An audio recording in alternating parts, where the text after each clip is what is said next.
What's happening, crypto fam? You're tuned in to the Elite Wealth Podcast, where we unlock the secrets of crushing it in the Web3 and cryptocurrency space. My name's Tyler Brewer, alongside the co-host Garrison Raleigh, and since 2016, we've been educating, enriching, and empowering thousands of students across the world on how to make waves and create generational wealth in this space. Each episode, Tyler and I keep it real with you, analyzing the top market movers and industry leaders, the latest news, and how to avoid the potholes on the road to crypto riches.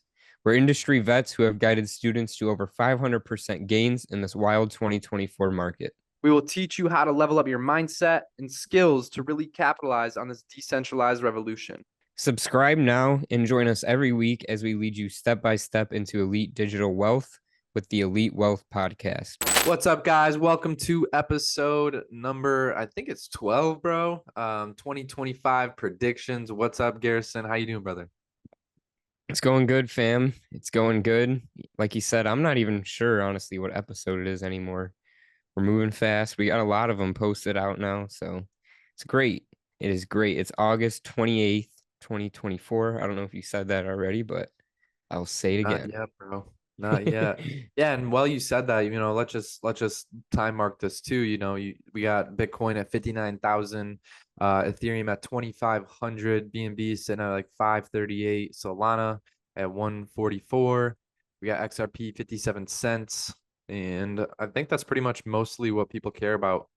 The total market cap is also at 2 trillion, 2.045 trillion. And the highest we've seen it this year so far is 2.7. Let's go, bro. Yeah, so I'm excited. This episode's gonna be fun, bro. We're gonna go over our 2025 predictions. And guys, keep in mind these are just our opinions, our estimates. Like none of this is exact going to be. It's not financial advice, it's speculation. It's Garrison and I having fun, giving you our educated guesses. And again, not financial advice by any means. 100%. 100%. I will repeat everything he said, but I'm not gonna. The market, I guess we'll start with the market cap. So, Yeah, bro. You said right obviously what now. we're first gonna do is predict the market cap for 2025. Perfect. And you said right now is what, like 2.1 roughly? 2.043. So, yeah. Trillion. So I would say 2 trillion. Okay. We'll call it 2 Yeah. trillion as of today, August 28th. Garrison, what are your predictions? 2025 this time next year. 2025 this time next year, I think we could possibly be around. I have 7 to 10 written down, but that's actually more my multi-year guess. I'm gonna say 5 to 7. 5 to 7 by this time next year, 5 to 7 trillion. Yeah, bro. I think that's a good range. I got about $6 to $7.5 trillion, and that's based off some fib extensions that we've marked up. We've sent it inside of the Discord, but it could go higher, could go lower. It really just depends on what happens inside the world, regulations and all that. And, you keep in mind the size of other markets too, right? Yeah. Again, these estimates are based on the total market cap, meaning all the money inside of crypto. If you look at the estimate of the global real estate market, it's in a $300 to $400 trillion range, meaning all of the real estate in the world, right, on the globe, is estimated to be about $300 to $400 trillion. You look at something like the New York Stock Exchange, which does about 100 trillion per year in equities. So, keep in mind some of that money, if any of that money in just those markets flows over into crypto, you could really definitely see probably higher on Garrison's 7 to 10 estimate. But yeah, I'm looking 6 to 7.5 trillion for total market cap. Garrison, what are you locking in? I'll say 5 to 6, just so it's not close to the same, I guess, as yours. So we'll just go 5 to 6. Bro. I'll do the prices right and go a little bit below you. The price is right. The price is wrong, brother. But yeah, no, like I said, originally I had 7 to 10 trillion written down, but that was also have like my 3 to 5 year projection. Because I do obviously, it's not always going to be a bull market for the rest. We will go through another retracement within the next 3 and 5 years, I would assume. So Yeah, bro. Definitely, I definitely think 10 trillion is possible in the next 3 to 5 years. Yeah, me too, man. I think definitely well over 10 trillion. And again, it just depends on regulations, how the world adopts Bitcoin, if they adopt it in the right way or the wrong means. We got the election coming up too, so that's something to keep in mind. Yeah. Who gets elected president here in the States and what other countries decide to do with it. But let's move on, bro, to the Bitcoin dominance. Will Bitcoin maintain its market leadership or lose ground to altcoins? I know you kind of had a slightly different opinion than me on this one. I think we kind of hashed it out and realized we were talking about the same thing. But realistically, what are you looking for, bro? Do you think Bitcoin's going to maintain that leadership or lose ground to altcoins? Next year, I do think Bitcoin will have probably most of the market cap and market value, especially because it really hasn't got, in my opinion, it really hasn't got that mainstream adoption yet. And as it will, Bitcoin's obviously going to be the one to run first. But in the next, 3 to 5 to 10 years, I definitely think altcoins will start to make moves above Bitcoin, maybe even in market cap, but definitely percentage gains. In Also, I guess if we're looking at Bitcoin and percentage gains compared to altcoins, um, I definitely think altcoins have a lot more percentage returns if they're going to be going back to all-time highs. Definitely, bro. Definitely, Because yeah. even if Bitcoin goes to, you know, 100K from here, that's a 67% return, go up to 160K, 170% return. But if you go look at like, we'll say compound, for example, that's at $45. It's had an all-time high of $914. So if it goes back to the all-time high, you're talking about like 2000%, 1900. Yeah. Yeah, bro, and that's kind of where I'm sitting with it too. Like I think overall, market cap, yeah, it's gonna hold the most in the market cap sector. But as far as percentage gains, I think in a year span, I think altcoins are gonna run it over percentage gains.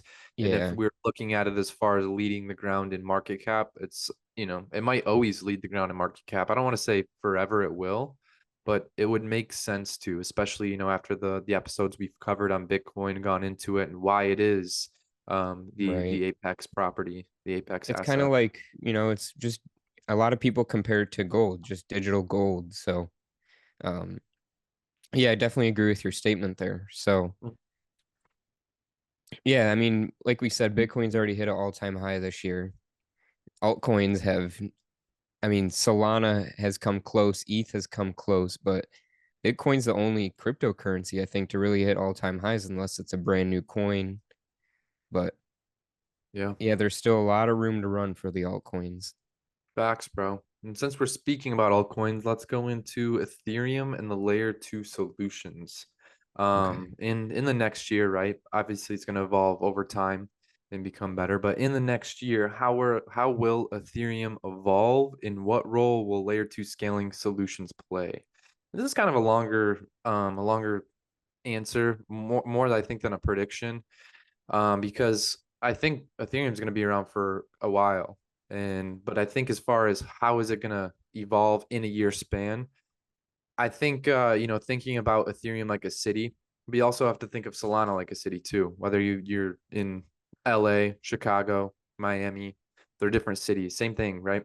With Solana, Ethereum, they're their own networks, right? Separate city, similar. They work in similar aspects. They probably got similar shops.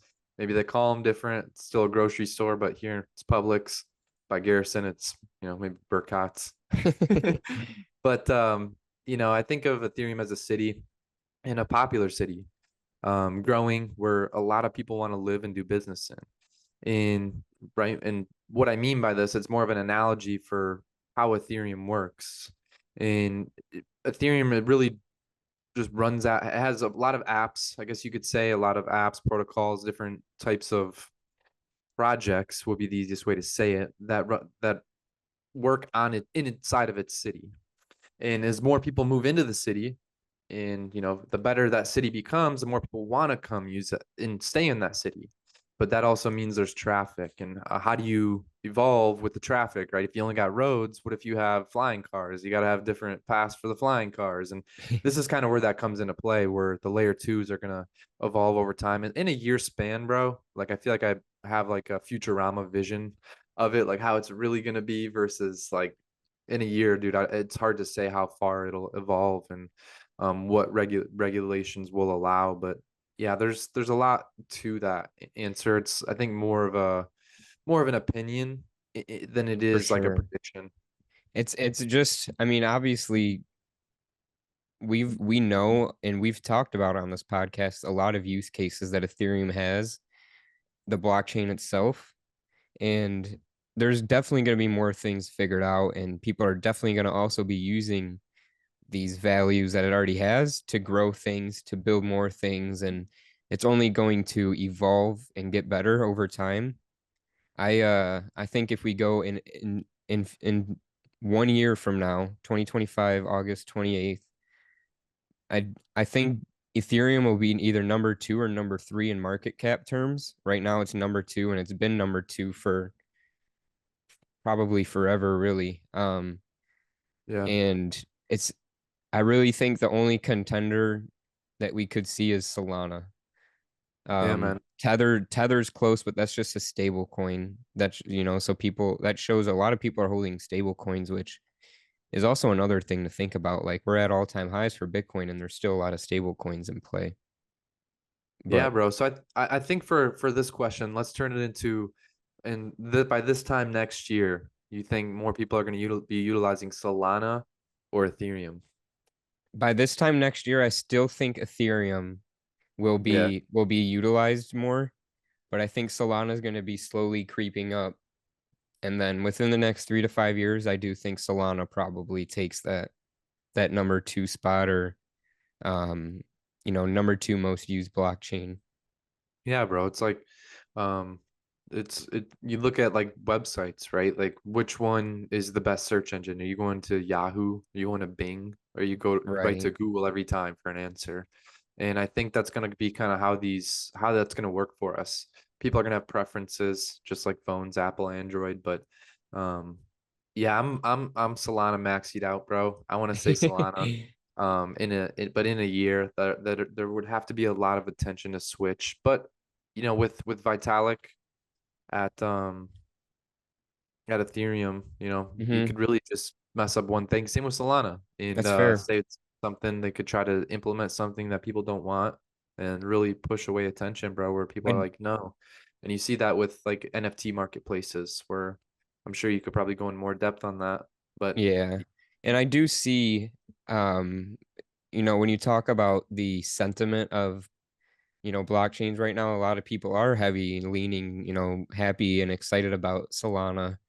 But I do got to give Ethereum a lot of respect for, helping its gas fees. The gas fees have been a lot better since that new update they did definitely. earlier this year, actually. So that's like, I really feel like the only thing Ethereum has downside compared to Solana is gas fees. I'm personally not sure if there's more things you can do on Solana versus Ethereum, or if there's, vice versa. So Right.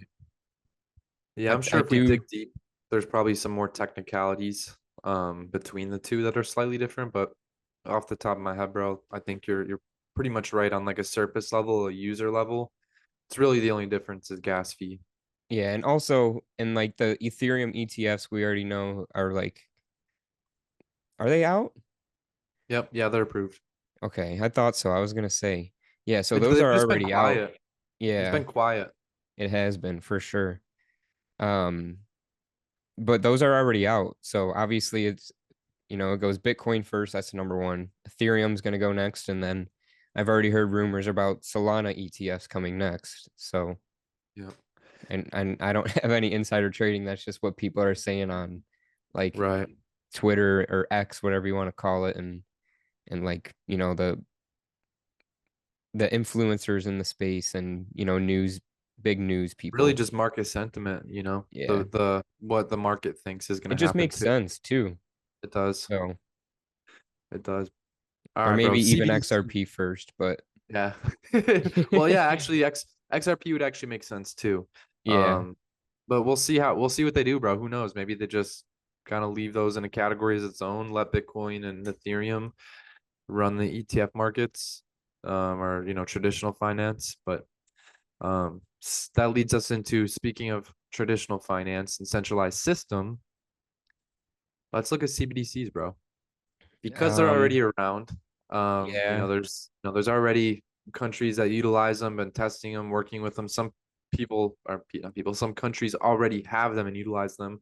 Which major economy do you think is going to be next to launch a CBDC by 2025? Out of these four, right? So you got So multiple choice. it can. Oh, do you want to go ahead and read those? Yeah, I want to read them. Just Yeah. Sweden, the European, oh my goodness, the European Union. That was kind of hard to say there for a second. Japan or the United States? Which one of those do you think is going to be next It. to launch a I. CBD? So it's gonna be big. This election's big for the United States Yep. between Trump and Kamala, which I think are like the final two running people that can run right now. And it's going to I'm pretty sure I've heard Trump talk about banning CBDCs, and I'm all for that. I would be definitely willing to see that happen. It's because at a certain extent CBDCs are, they're not very transparent. So No. um I would say probably Japan or Europe. But if Trump or Republicans don't win, and I'm not saying you guys should vote any specific way. I don't really care who wins. It doesn't affect my everyday life really to an extent. I'm not very political, but I do pay attention to how it affects money and crypto in the markets. So, like I said, Trump's talked about banning CBDCs. If Trump gets in office, I don't think we'll see United States have a CBDC first. Same. So I think I'd have to say Europe because they're probably I would they're probably the most popular beside probably have the most crypto holders besides us Yeah. in the US. I'm actually gonna go with Sweden, bro. For me, I'm gonna go with Sweden. Okay. Um, they were one of those places that was actually no, I take it back because looking at COVID and how they operated during COVID, I know they operate a little bit differently over there, but I want to say if you know the European states or European countries, my bad, uh, the European Union, right? That's where I think I'm gonna go. I think I'm in the same boat because now that I think about it, I don't think I'm in the Sweden boat anymore. But Yeah, and again, I think it also depends on that presidential election coming up. I was also thinking about like China, like we could Hmm. probably throw China in the mix of these questions here Well, I too. think they So might already have one. That's why I yeah, don't think they're. true. I Okay. think they already have one. But Okay. yeah, if not, I would put them first. That's funny. If not, I would put them first on this list. But yeah, so I guess I would agree with you as well, Europe. And but if the Democrats stay in office, I wouldn't be surprised if we see US first. Yeah, Time will yeah. tell. Time will tell. Yes, it will, bro. All right, let's look at the DeFi, decentralized finance. Predict the total value locked in DeFi protocols and potential new use cases. I mean, there's probably a lot of potential new use cases. We've gone over a lot of them. Yeah. What do you think the total value locked in DeFi and DeFi protocols will be? And let's go based off of what DeFi Llama reports, just because we can kind of keep consistent with it. Right now, it's $87.1 billion locked in all of DeFi. What do you think a year from now, this time next year, bro? What do you think that number is going to move to, up or down, and So where? the all-time high, which was in the 20, like, late 21, 22 bull run, it was at 180 billion locked up. Um, I would say by this time next year, depending on how adoption goes and how fast things can move, it does kind of depend on like regulatory, um, all that stuff. So I would say 500 billion, you know, Yeah, 4 to 500 billion by this time next year. I think And that's that's a good. probably, go ahead. I was just say I think that's probably good, a pretty good level, bro. I mean that's a lot of money locked in DeFi protocols, and some of it's locked for quite a bit of time. So, who knows? Maybe a chunk of that gets unlocked here. Maybe a lot of it's locked in a certain place. Maybe it's staked for a certain period of time. Whatever that could be, maybe there's a good chunk of it that is locked up until 2025, and that boom gets pulled. Who knows? Yeah. It's hard to say until you really go and look and follow the money, right? Because here in blockchain, because it's transparent, you're able to. I'm looking more like the 1 trillion level personally, bro. Um, it's hard to, because also comparing to the market cap too, like, if we have 2 point whatever, this is kind of more bullish for on my end. But if there was, I went for 6 to 7.5 trillion for the total market cap, not the DeFi. But Right. right now we have about 2 trillion, and we have almost 100 billion. All these numbers Right. is confusing, but yeah, I went a little bullish here because I think more people are going to utilize the DeFi lending, borrowing. I think they're going to start utilizing that a little bit more and lock their money up in those places. That way they can leverage their money and still hold on to it versus taking a loan and paying only interest. Yeah, that's definitely smart. And DeFi is pretty quiet. I feel like the ones that who have went down the rabbit hole or maybe listened to, we've done 2 DeFi episodes. So if you've listened to those, you might even understand by this point. Um, that I kind of forgot where I was going with that, but oh, I remember. Like the value it has, and like Tyler said, more and more people are going to start using it as they research it. Mhm. So Yeah, I agree, bro. I think they're just going to start locking more money up. You can kind of see it right now, and we use Aave, Maker, Compound kind of as some early indicators because people will lock their money up, take a loan out against the money they locked up in a protocol, and they can take out 60 to 70%. Even I think some protocols up to closer to 80. But if you can do that, why wouldn't you? Because you can still earn interest on 100K if you lock up. It doesn't have to be 100K. You could do small money too, but in right. easier terms, you'd lock up 100K. You could take out 70K. You could cash it out. You could still have that 70K, and you could pay a lot smaller of an interest rate compared to the traditional interest rates. So, but yeah, bro, NFTs. Where do we think NFTs are going to go? Do you think the monkey pictures, in quotes, monkey pictures, more or less, that's what I think majority of people would think or call them. But you know what I mean when I say that, more of digital art instead of like a use case, like putting a house on an NFT.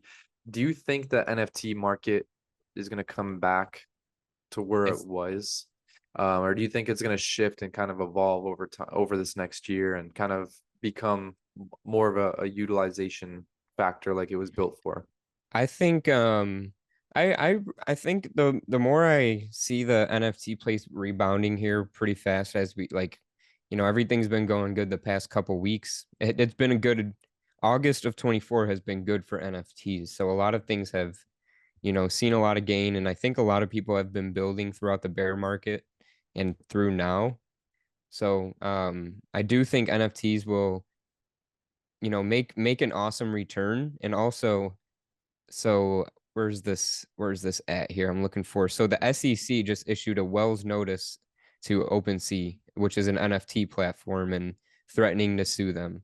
So also what I think that could mean, I think that could be, it sucks for OpenSea because of legal fees and everything, but I think this is the start of possibly getting some regulation guidelines on NFTs. So we go in a year from now, I think we'll have a good direction on what NFTs will be considered. And I think it's hard to say like if Bored Apes and CryptoPunks will go back to, selling for millions of dollars, which there has been a few transactions throughout the bear market that have been close, but those are also super rare ones and stuff like that. So, but like everyday Bored Ape trading for, right now Bored Apes are at like 15 ETH. CryptoPunks are, well, actually Bored Apes are, yeah, 13 ETH right now, and CryptoPunks are going for around 28 ETH.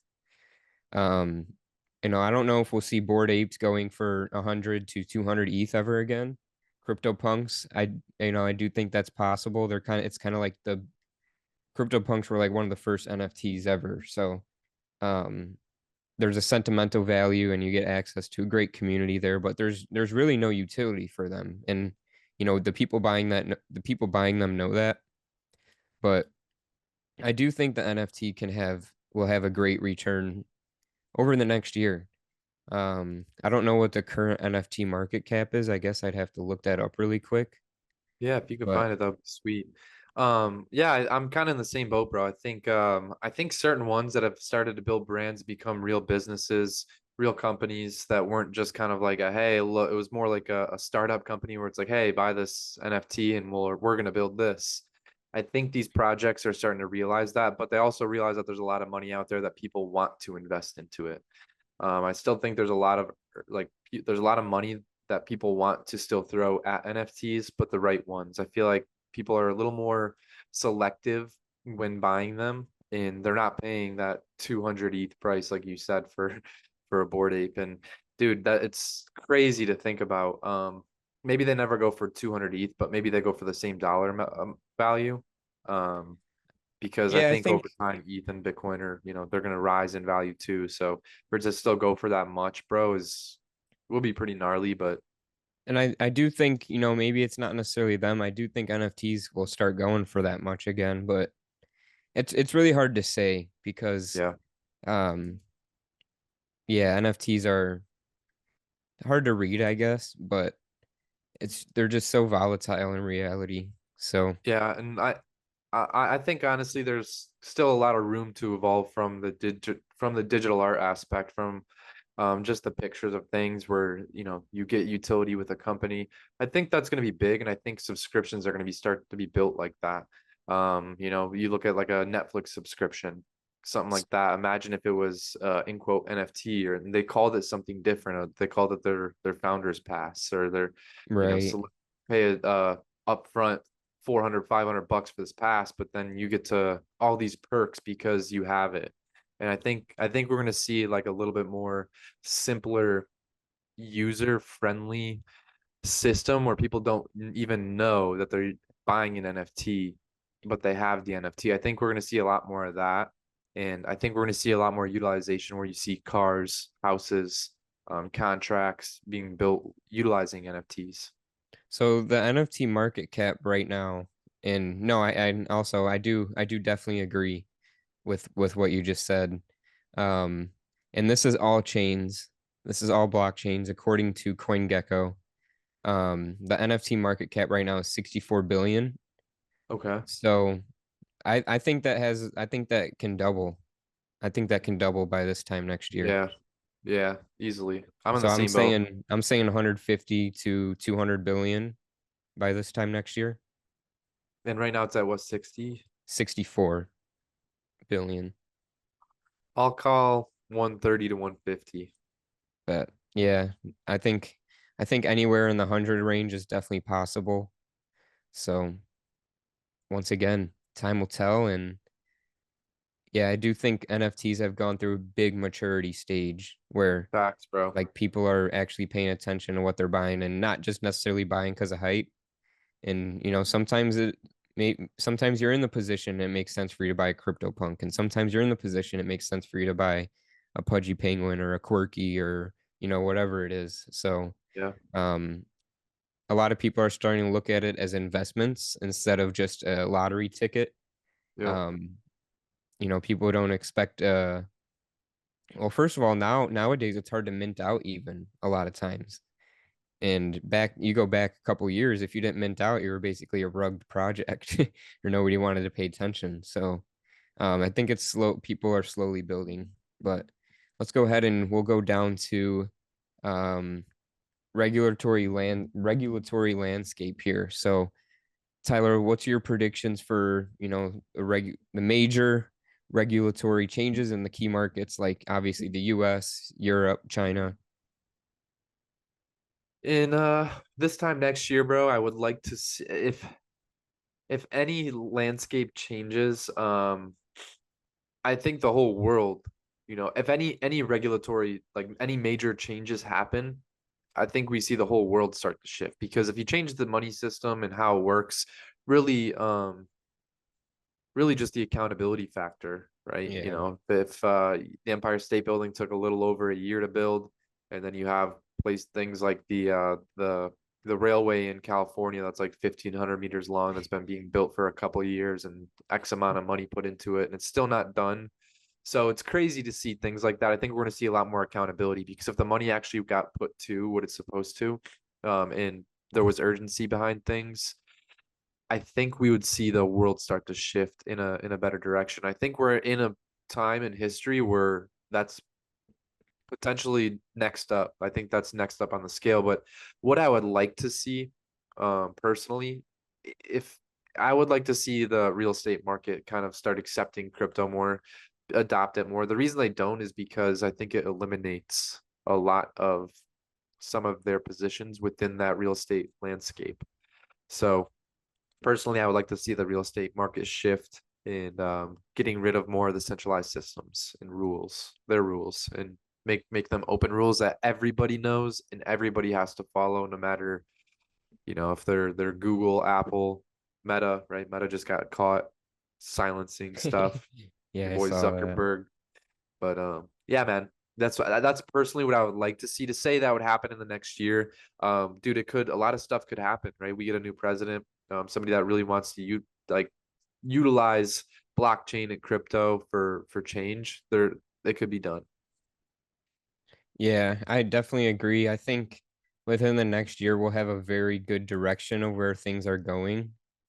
It's definitely going to take some time for everything to go through, and we all know how the legal systems work, and they're definitely going to try to delay this as long as they can, because they, as in the elites, I guess you could call that, because they do like to have that non-transparency of being able to move money around and not really get caught. There's been a lot of people starting to realize that, like, hey, where's that money really going? But you can't really catch these people, and if they do get caught, we won't talk about what happens, because usually bad things happen after that. So, and Right, bro. I'm not trying to be Don't one of want to those. be I don't want to be don't. one of the Boeing whistleblowers. Yeah. So Like, I do think within the next 3 to 5 years, I'm sure crypto will be fully regulated in the US. I'd like to say around the whole world by that time as well. yeah. And as far as, institutional adoption, which we can kind of move into the next thing, that was just more of the regulatory landscape. But as far as institutional adoption, do you think we're going to see more corporation and investment firms entering the crypto space? Personally, it's an easy yes for me. Yeah, Um, 100%. I I think we're going to see a lot of, especially with the way inflation is going, bro. If they keep printing money like this, like there's no other option. You're in a sinking boat. I think we're gonna see a lot more companies start adopting Michael Saylor's MicroStrategy, the Bitcoin standard that they're on. I think we're gonna start seeing that quite a bit, in especially in the next year. That's my prediction. Yeah, I agree. We've already seen, like, one that popped into my head right away is Forbes. I'm sure everybody's heard of Forbes. They're like a news source. They've already dropped an NFT, and I was actually looking into it, and I really liked what they were doing. It was just a little bit out of my price range, but it was a very fair price for what they were offering. And we've seen, like, Starbucks is in the space. Companies like that are already here. So I think it only gets bigger, obviously, as and expands as time goes through, and people start to realize, like, this is the new wave, and this can either make or break an old company. Like, say, let's try to think about, like, we've seen companies like Gap. I'm sure everybody's heard of Gap before. You don't really see them anymore. So if GameStop. they were still around and they wanted to make another big entrance and, like, relaunch the brand, I'm sure they could do it with crypto and stuff. So you just have to do it right, because most people in the space usually research before they're buying, like we were saying.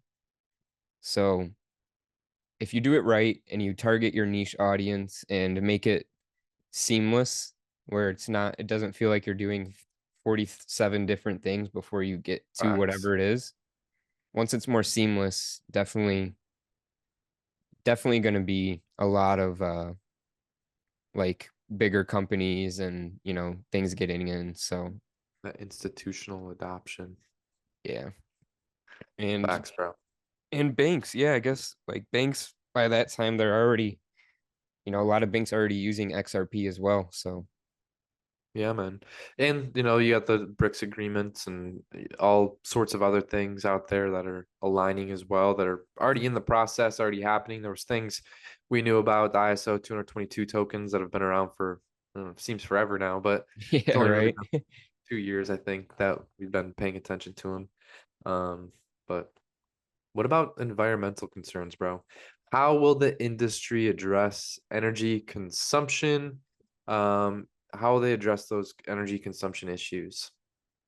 So, with everything we use, like phones, cars, car batteries, computers, you know, you name it. Your straightener when you straighten your hair in the morning or whatever, you know, whatever you do.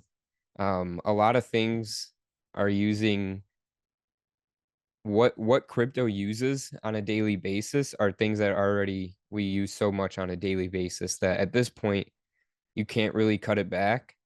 And, you know, Bitcoin computers are not adding much to it. It's really the only environmental concern, I guess, is um I would say lithium. I feel like that's the hardest thing to get that you need for a computer is lithium. Um, and but like I said, we're all going to this electric car thing and everything like that. So if this is going to be the next step, you know, there's going to have to be a way, you know, we're going to have to figure out with technology, figure out a way to mitigate it or something like that. And, you know, we all know that's not possible all the time with, you know, you think about like the carbon emissions that, you know, they're trying to mitigate with electric cars, but then you don't think about all the diesel vehicles that you need to mine the lithium and everything. So it's I think we're pretty far past a point of worrying about stuff like that. You can try to mitigate it a little bit and you know, we try to.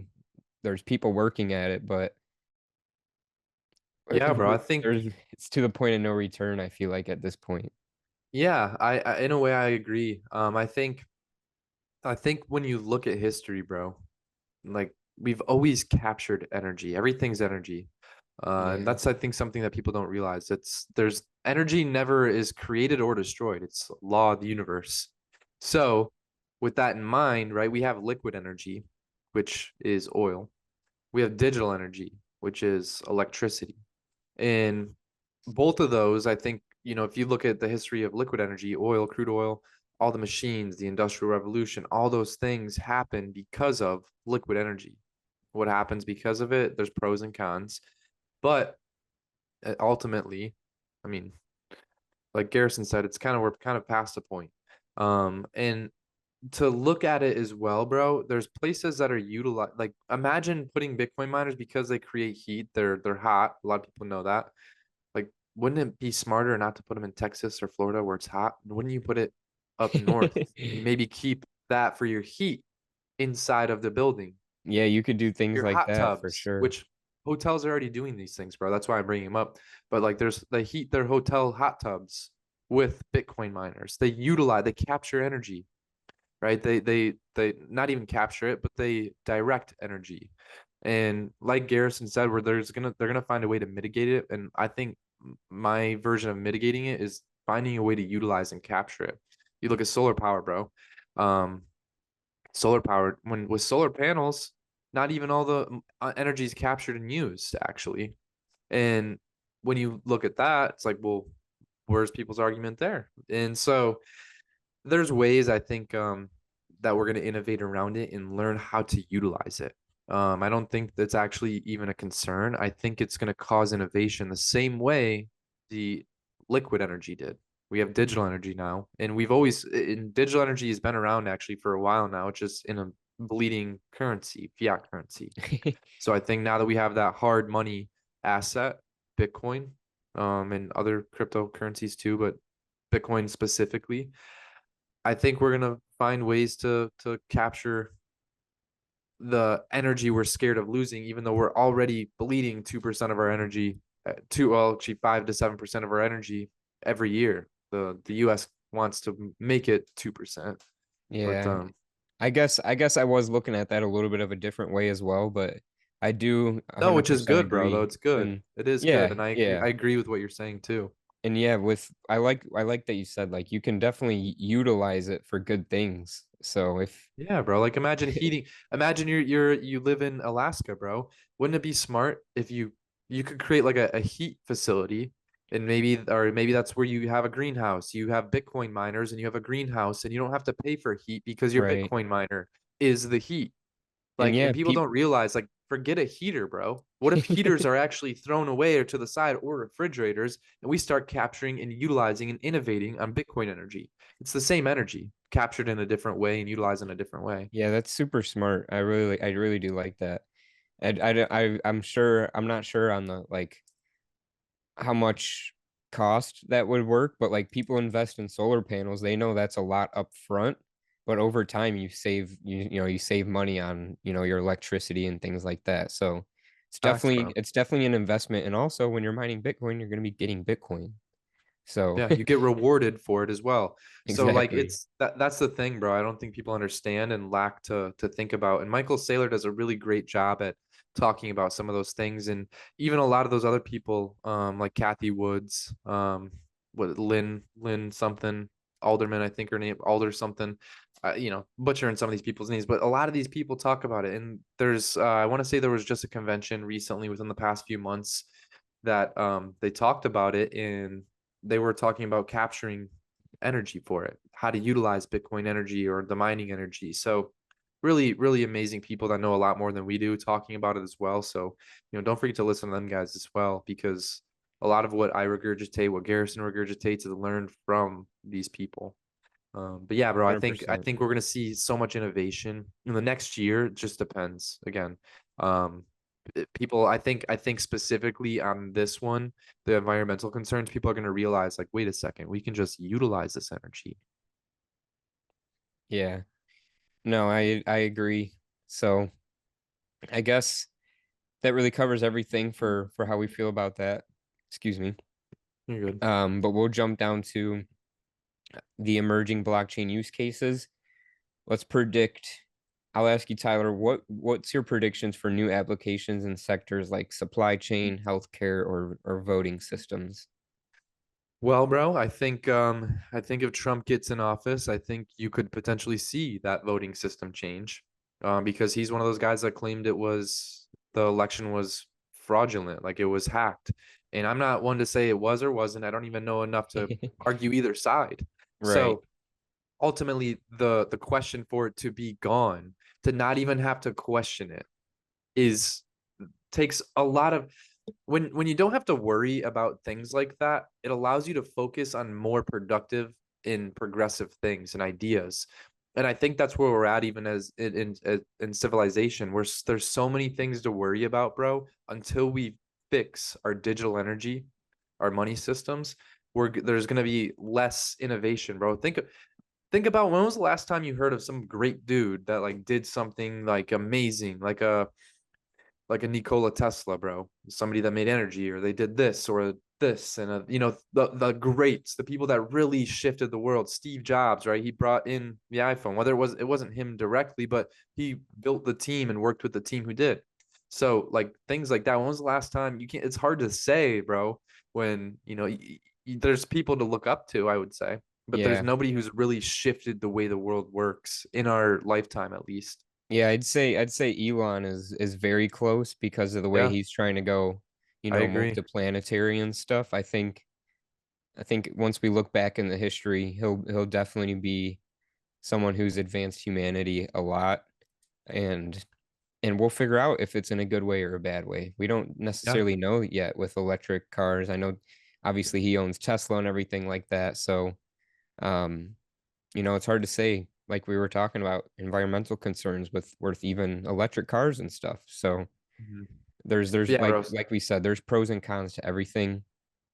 Um, I do believe that the more we start to adopt this stuff, it's going to make everything quicker. There's going to be it's obviously more trustworthy because you can see it, and it's also easier to keep track of records for, you know, healthcare, supply chain, and imagine, you know, I only know this because I've worked at a warehouse before, Tyler. I'm not sure if you have, but you have truckers sitting out there all day, and because we didn't know they were coming, or their load's not showing up in our system or something like that. And if it was, tracked or, kept a different way, that trucker might not be sitting out there waiting for so long, or, there's a lot of things you can talk about, like Facts, real bro. estate even. If every person didn't have to be in the same place and you could verify that this person checked it, Yep. it you can do it like that, and it just makes everything a little bit quicker. So Yeah, bro. I think a major thing is accountability too yeah, with new applications and supply chain, healthcare, voting systems, the accountability. I yeah, think that's the main thing. And again, I think the whole world changes when you change the monetary system because people are so worried about little things. They're worried about things that don't even matter realistically. Like people are worried if Garrison's uh what Garrison identifies as. Like people are right, worried or concerned about that when we should be worried and concerned about bigger things, progressive ideas. And when those things are taken care of and all the accountability, everything's quicker, it's more trustworthy, easier to keep track of records. It's trying to think of the word, but it's just better overall, right? yeah, I think that takes away our worries and allows us to progress as humans and as a civilization to be able to focus on incredible things, innovations, ideas, which is really, I think, bro, we're seeing that early stage in Web3 where the pioneers, right? We see the 200 ETH board apes. We've seen the 14 ETH board apes. So like, yeah. And they have things like Carfax, like where you think about cars, or even you mm, could apply this the idea chain to link. houses as well. Like, pretend you're going to buy a used car, and you can check on the blockchain how many times it's been worked on, or if it's been in an accident and things like that. So Yep. and you could check that yourself instead of have to rely on the sketchy car salesman sitting across the table from you or whatever it is. Facts, bro. But yeah, dude, there's so much progressive ideas and honestly world changing things that can be brought through this regulatory change in general, just a change in the monetary system, allowing these things to be built, right? There, I think some regulations in a way do need to be had, but also I think not having them in the beginning, in the meantime, allow us to identify, oh, that was a bad idea, like, oh, let's not do that. Some regulations stop us from going too far in the wrong way or stop us from going down the way that way in general based off of history. But let's move into interoperability, bro. This is another cool thing too. Do you think we're going For to sure. see more cross-chain solutions and just more interoperability between blockchains and their communication and how they work together? Yeah, I definitely do. Even in a year from now, I think we'll see a lot more. Um, there's already more and more happening as we speak day by day right now. And like I said, we'll definitely see more. There will be even better cross-chain solutions, and different easier ways for the blockchains to communicate and stuff via layer twos and layer threes and stuff. So Yeah. um, there already is, you know, places where you can use all blockchains, like, Magic Eden specifically. Well, I don't know if you can use all blockchains, but um, yeah. So either way, I definitely do think that this will happen more and more and Dude, something seamlessly. something I've noticed that's already happening, and I don't know if you've noticed it yet, bro, on our iPhones. You go to, I just re-downloaded the Dunkin' Donuts app because I was trying to buy the store lunch or breakfast the other day. So I'm getting some donuts. And I re-downloaded it. I couldn't remember my login, so I'm trying to go through the forgot password. I'm trying to do like 8 different emails that I had. And it offered me the option of signing in with my Apple ID. And I was like, hmm. So I looked into it and it's right. You take the MetaMask aspect, connect wallet to whatever website, and you can bring your money. Boom, connect by, connect by, Hmm. connect by. It's like having your debit card saved on the computer, but also it's like having your pass. It's the same password for everything because you can sign in with your Apple ID. So that interoperability, I think, is already happening unknowingly, seamlessly, which is why people don't even realize. I think the shift is gonna happen this way, bro. And people who don't learn how to utilize and really make money off of monetize these ideas and things coming, they're gonna look at it and say, "Oh, I should have did this. I wish I could have. Lived in the best time to be a human being, the largest transfer of wealth in the world. But bro, we're seeing the interoperability happen already in real life with the Apple ID. You can sign in with Apple ID almost like any app. Any app on the App Store, sign in with Apple ID. And Right. instead of having 50 different logins for every app you own, for every food app, delivery service you got, imagine only having one login. And that's the interoperability at work. That's the cross-chain True. action at work. But now take that and multiply it by 10 and realize the whole world doing that. There's only one company that I know that's doing it, a major company at least, which is Apple. Dude, that they're doing it and nobody even knows that they're taking something that was brought from Web3, the interoperability, because I think we're gonna see a lot of it. I think it's a standard at this point too, bro. You look at you know, imagine you only take cash and somebody's only got tap to pay. Do you think they're stopping at your restaurant today? Probably Because not. then they have to go to the ATM or they have to use the ATM in your store and pay an extra $4 or $5 for the transaction fee just to pay to eat at your store. Bro, I'll pass sometime. If it says cash only, frick, dude, I only got a card. Like, I've been there. I've been there multiple times. I've been to Right. places where it's only cash or card only. And I only had cash. And you're like, God dang it, bro. I don't know which one to bring anymore. But that interoperability, bro, I think is a standard because if you don't move on and do what everybody else is doing, if everybody's doing it, you kind of have to do it too. Yeah, and Not Apple's always, but go ahead. um yeah, Apple's actually earlier this month on August 15th, Apple launched Bitcoin tap to pay payments to third parties as Right. well. So Yep. And another there you step in go. the right direction. And if, Android doesn't do it, imagine people who like crypto using an Android. They're like, oh, dude, I might have to have both. I got to get both of them. Right. But yeah, bro, let's jump into privacy coins unless you got anything else on the interoperability. No, no, that's it for me I think for on video that games is one. the last thing we really didn't mention, which is the easiest, I think, to explain it. Imagine you're Yeah, playing GTA and you could bring that character true, true. to NBA, NHL. You could bring it to, badminton, to what is Or the car game where you play like soccer, bro? or oh, Rocket League, yeah. Yeah, the Rocket League. I couldn't think of it. And Imagine. actually, Rocket League and Fortnite's kind of doing that as well. Like you can Yeah. use your Rocket League cars in Fortnite now and blah blah Yep. blah. So, I seen the barber, right? The barber was on there. oh yeah, yeah, Vic Vic Blends. Blends, I think his name is, where I'm sure Yeah, people have seen him on social media, where he's now a character on there. You had Peter Griffin, who was a character on there, so you have that interoperability. But imagine bringing it across the board. So that was the last thing yeah. I want to talk about, bro, because I think No, sometimes it's that's a good easy thing to to, bring up. I'm glad you did. And I yeah. did almost, I did, obviously I did forget about it. So, privacy coins now, what's the future for privacy focused cryptocurrencies given increasing regulatory scrutiny? Yeah, bro. I think this one's gonna be interesting. It's gonna be really interesting, bro. You see pressure from elites on these pressure coins, Monero. You see things like stable coins or cryptocurrencies getting frozen, the assets getting frozen. And again, because maybe they're criminals or maybe they're not. That's the pros and cons. Same thing with free speech. People get to say dumb shit and you have to listen to it. You don't have to. You can ignore them, you can block them, but you can also say what you want and you're able to. Like that's the pros and cons. It's a tool. And every tool, Garrison, I know we talk about this all the time, but every tool has right and its wrong means. A pencil, its right means is to write. I got a pen right now I'm holding. My pen is supposed to write notes, and I could write the best book tonight, and maybe it changes the entire world with the pen, right? It's a tool. But I could also, if Garrison really made me mad, I could utilize it as a weapon and I could start, try to stab him with it.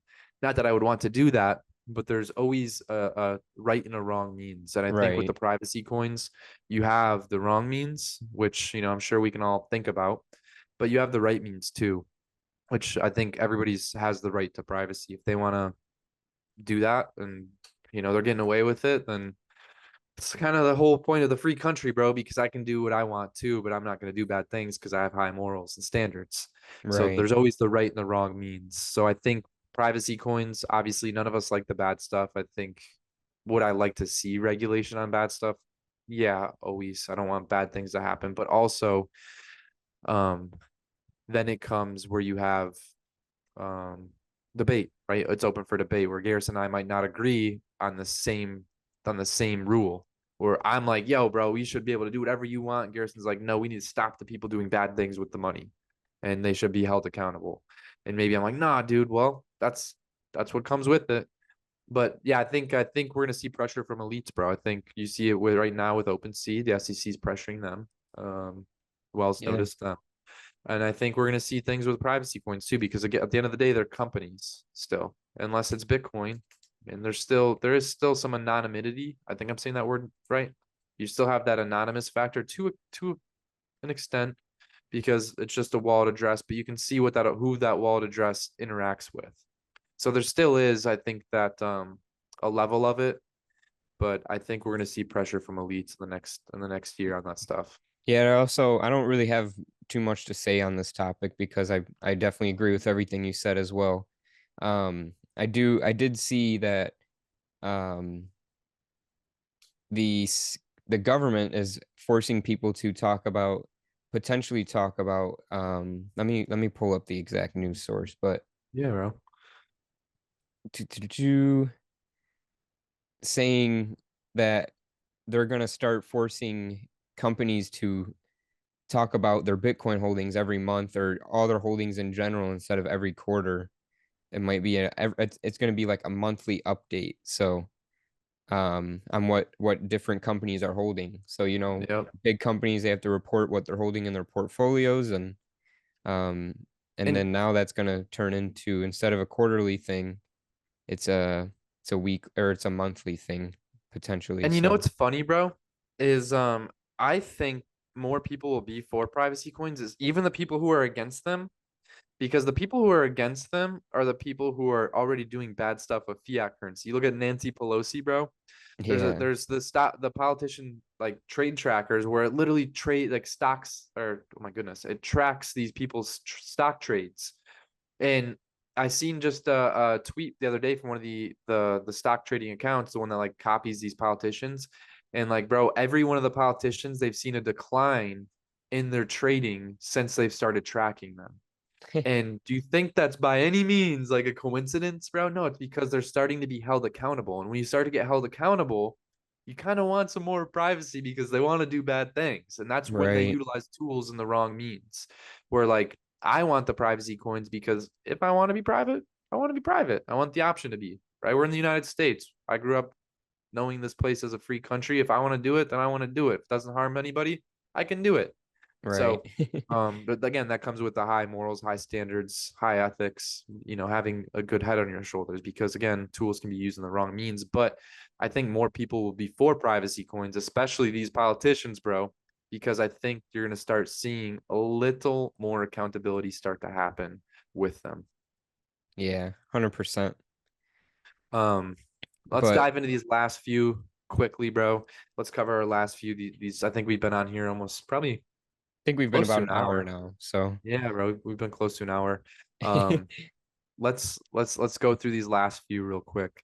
Metaverse and blockchain gaming. How do you think the sectors are going to develop and integrate with crypto? Kind of talked about it, but what yeah, do you? I do think it's a pretty awesome way to um you know, revamp gaming or, you know, make people more excited. You're able to carry your stuff from game to game or, you know, whatever it is, like Tyler talked about earlier, you know, you can take it from NHL to 2K to MLB or whatever. And even when the new one comes out, instead of having to spend all the money on, you know, do all the microtransactions to get back up to as good as you were the game before, the new one comes out again and you can't take it with. So I think that's awesome. I do think with gaming there will be more seamless sign ups and transactions and stuff to make it easier for everyday individuals. And there's also going to be more play to earn Yeah, opportunities because I do think a lot of companies will start to do, you know, like Fortnite has V-Bucks.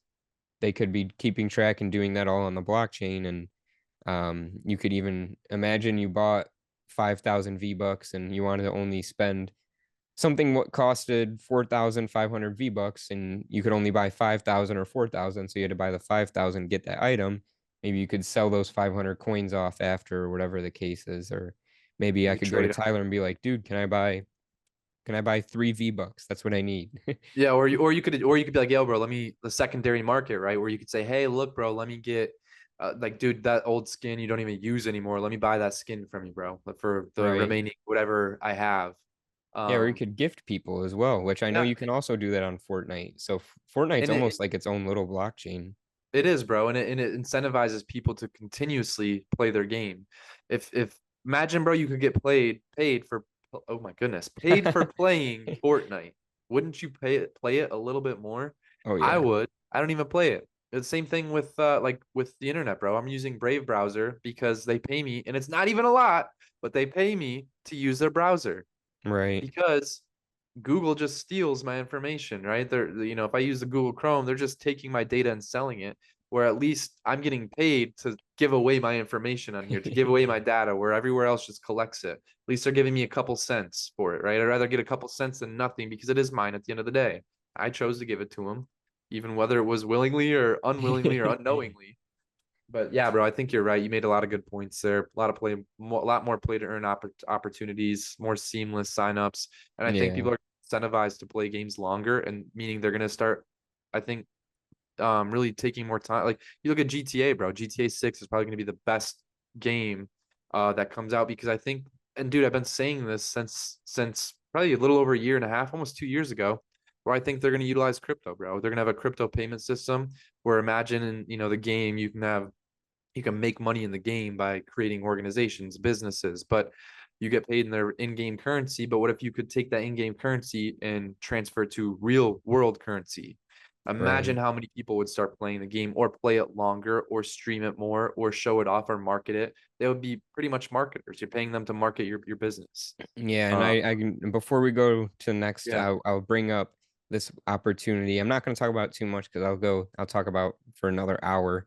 right. Unreal Kingdoms and what Yeah, Cyber Yacht Club's doing. They got an awesome metaverse coming out, multiverse metaverse with multiple different, Web3 based projects, and their goal is to also bring Web2 projects in. Like you can buy real estate in the malls and stuff, and you can integrate with Shopify and things like that and sell your items on there just like an Amazon, but you can actually have your customers go in there, pick it up, look at it in the metaverse and decide if they want to buy it and even things like that. I think that game's going to be very big, especially if it gets marketed correctly. It could be as facts, bro. GTA 6 like, you know, competitor. So, Yeah, bro, definitely. And if it gains traction, the company will want to invest more money into it and prolong it and create a long-term vision for these things instead of like hey, here's, NHL 47. It's like, bro, like why don't you just like why don't you just keep updating or upgrading the game you currently have? Kind of like a GTA 5, bro. GTA 5 still around. A lot of people still play it, but they can yeah. upgrade it. They can update it. They utilize a different system than everybody else does. Not sure Yeah. what it is, but nobody else is updating their game. They just produce another one. Yeah, they just want people to buy Yep.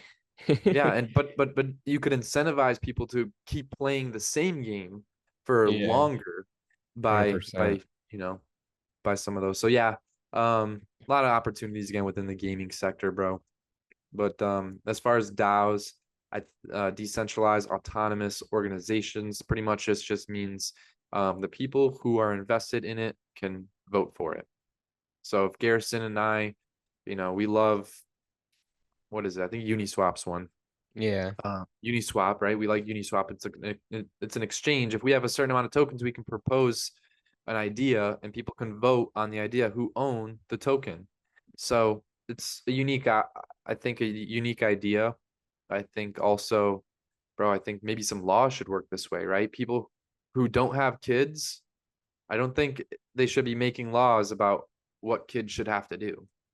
If you don't have any kids, bro, you shouldn't have the right to vote on things about kids. And Right. I think, maybe I'm wrong, but why you have no experience with it? Like that'd be me like, hey, look, let me give this pilot advice on how to fly his plane, even though I don't have my pilot's license. I Never have even zero thought about experience. getting Never. it. But I get to vote on it. And that's where like I think, some accountability comes into play too, bro. Yeah. Yeah, and like definitely with you can go into, companies like if for example, you were talking about pilots, so I'll think of like Southwest or Boeing. Like, imagine if they want a big change in there, they give all the they get all the pilots, they send them whatever, however it'll work. They send them the coin or whatever, and then they vote on the blockchain, and you get, or your wallet has access to it because they already know you have you probably, one thing that can be, I guess, a downside to it is you might have a lot of different wallets for different things, or have to keep up with some different, a lot of different things too. um but if it is all just one wallet that can use everything, that would be like your, wallet that you carry your everyday. So things like that, like to verify that you have kids, you might have that in your, everyday Maybe, wallet, I guess. yeah, So maybe and you look at things like BlackRock who want to tokenize everything. Like imagine you tokenize the birth certificate and you say, hey, look, here's the birth certificate. Here's this is it. You can track it and see that it was sent from the hospital's wallet address. Or you could see that, and maybe there's a holding company that has like a couple, like multiple copies, or they can make more copies of that NFT, and they hold the original, and you can go and say, hey, look, I need a copy. I lost this one. I need you to void this because somebody stole it. I lost it. Can you please void this one? I need you to here. I can show you. Check the blockchain. Very simple. Boom, done. yeah, So and there's so many cool things, bro. I just think makes you. it very easy for voting Mhm. is the main thing, I guess, in my opinion. And yeah, it definitely helps out a lot. So Yep. we'll jump down to the next one, crypto adoption in developing countries, which we kind of a little bit have talked about with, but this is a little bit of a different question here. So, which regions might see significant growth in crypto usage? Dude, I think really unbanked areas, places that don't have banks. You see other places too, like El Salvador, which, um, they're Bitcoin city. They're Yeah. taking Michael Saylor's Bitcoin standard, but from the country. And I also think you look at countries too that have their own fiat currency, like the United States. If the United States prints their dollars and buys Bitcoin with their dollars, and the Bitcoin goes up in US dollar value, they could actually pay off some of the debt with Bitcoin because the Bitcoin's increasing in value. And I think we're gonna see the first person who realizes how to do it or figures out how to do it. You're gonna see every country do it, bro. At least the ones that have their own fiat currency. El Salvador, unfortunately, they're using, I think, a peso of some sort, or they were. Yeah, no, I definitely think we can see a lot of different shifts from different economies, and there definitely already, like you said, El Salvador, a lot of people are already exploring the potential use cases and benefits for their country, and you already named a few of there. So, And um, one last thing I want to like point about that too is you see places like China where they ban crypto, and that's actually funny because it actually incentivizes people to leave their country, especially the ones who have miners or have Bitcoin or own crypto. right. Because you look at places like El Salvador where there's zero tax on crypto or Bitcoin specifically. I don't know. I'd have to look in the details, but I know on Bitcoin. So when you see these places that incentivize you to bring excuse me, the US did it way back in the day with gold when they said, hey, you can no longer hold gold in 1933, I think it was, or 31, 33, something along those lines. They said, hey, you can no longer hold gold. It's a fine, a felony, or whatever it is. You're gonna do $10,000 or 10 years in prison. Pick. And it was like you got to turn your gold in and confiscate it. They bought it for like $20 an ounce, and then they inflated the price of it, and then incentivized other arbitrage traders to bring their gold to the US because the US was paying a premium for it because it was worth more in the US than it was in other places. So people were incentivized to bring their money elsewhere. Same thing happens with countries that don't adopt crypto. If they don't, and they say, nah, we're not going to do that digital currency stuff, that internet money, magic money, we don't want it. If they say that, they're going to incentivize people to leave their place, and their place is going to become a third world country. Yeah, That's another thing to keep in mind. yeah, no, that's definitely an awesome thing. Glad you brought that up. Yeah. I don't think I have anything else on that. Is there, did you? No, bro. The last thing we have here, I think, is just real estate tokenization, which we slightly touched on. But how do you think it's going to evolve over the next year, bro? Do you think we're going to see some regulations open up with real estate tokenization and or just paying with crypto in general? I definitely think paying with crypto and will double, if not more. We already know there's a few websites like, what is it, Proppy, and Yep. There's what's the another one other? too. I Yeah, can't think of it. there's a few different, ones where you can buy in crypto already. Mhm. And it's just up to, I guess, up to regulations for tokenization. I think once it's possible, a lot of people will do it. And another thing I think about is, you know, either you buy the apartment building first or you mint NFTs to pay the price of that building and then mint it, or well, then you buy it and then you give everybody, if it's a 5,000 apartment building, you give each person one NFT, and you look for 5,000 investors to pay it off, and then Yeah. so forth. That's just one Yeah, bro. idea. Yeah, man. The fractional reserve ownership, or not fractional reserve, the fractional ownership, Yeah. fractional reserve, Jesus. But yeah, no, fractional ownership. You take that aspect of real estate, and dude, there's so many cool things with real estate tokenization, a lot to even go into. Kind of again, all these things we could talk about for probably hours on end. Yeah. But depending on regulations, I think we see more DeFi lending and borrowing for lower rates. I think people are going to start utilizing that to buy houses over the traditional finance route if regulations allow for it. So I think in the next year, I think we're going to see more companies maybe start to work with crypto transactions. 100%. I think we're going to see that become a little more popular. Hard to say exactly how, but I think it's going to be a little more popular. Yeah. No, I agree. I think yeah, once things are a little bit more regulated, I definitely think that will be more like B2B, business to business transactions, or even say we each owned a different business, it'd be a lot easier to do that than through the banks, especially if say we were with each other on the weekend and maybe we thought of a new business idea and we wanted to take action on it while we were there. If it's a Sunday or a Saturday, the banks aren't going to transfer that money. So Facts. bam, I send it to you, and then we start plotting, and maybe we even buy something that night because we know someone who has it or will accept crypto for a specific, whatever it is. So Yeah, bro.